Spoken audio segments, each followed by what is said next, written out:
Michael Madhusudan Dutta রচিত ঈশ্বরচন্দ্র বিদ্যাসাগর কবিতাটি প্রত্যেকটি লাইন ধরে ধরে আজকের ভিডিওতে আলোচনা করব।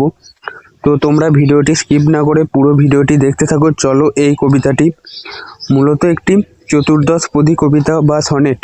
এই কবিতায় কবি বিদ্যাসাগরের বিশাল ব্যক্তিত্ব, তার দয়া এবং পাণ্ডিত্যের প্রতি শ্রদ্ধা নিবেদন করেছেন। চলো শুরু করি কবিতার মূল পাঠ ও লাইন ধরে ধরে ব্যাখ্যা। বিদ্যার সাগর তুমি বিখ্যাত ভারতে, করুণার সিন্ধু তুমি সেই জানে মনে। অর্থাৎ কবি বিদ্যাসাগরকে তার নামের সার্থকতা দিয়ে সম্বোধন করেছেন।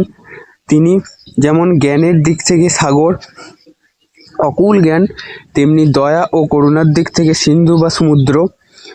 যারা তার সান্নিধ্য পেয়েছেন বা তার সাহায্য পেয়েছেন তারাই মনে মনে জানেন তিনি কতটা দয়ালু ছিলেন।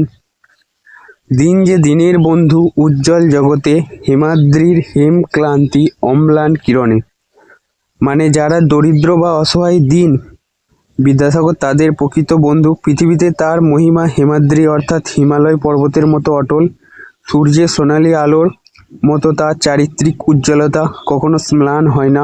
কিন্তু ভাগ্য বলে পেয়েছি মহাপর্বতে, যেজন আশ্রয় লয় সুবর্ণ চরণে। এখানে বিদ্যাসাগরকে একটি বিশাল পর্বতের সাথে তুলনা করা হয়েছে।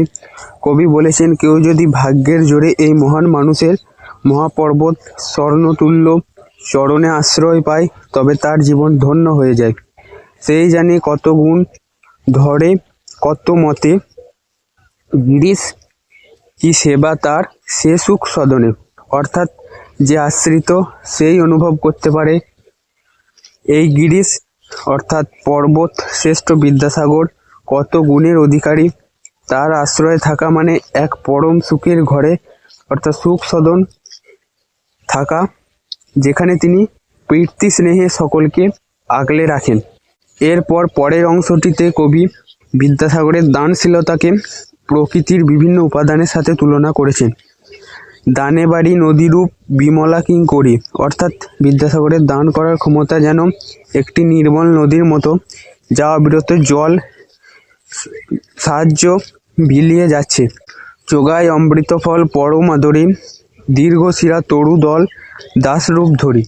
মানে তিনি যেন সেই বিশাল বৃক্ষ যা তার ডালপালার মাধ্যমে মানুষকে অমৃতের মতো মিষ্টি ফল অর্থাৎ সুখ সুবিধা প্রদান করে।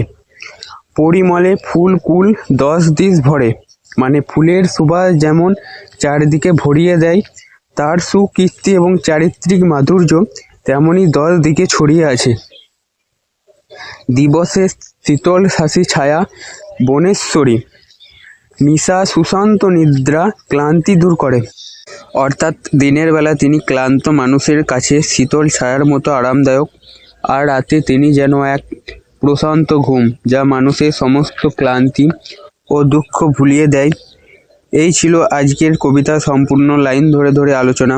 আশা করি ভিডিওটি যারা শেষ পর্যন্ত দেখলে সকলেই বুঝতে পেরেছো। চলো, চ্যানেলে নতুন হয়ে থাকলে চ্যানেলটি সাবস্ক্রাইব করে পাশে থেকেও এবং ভিডিওটিতে একটি লাইক করে দিও।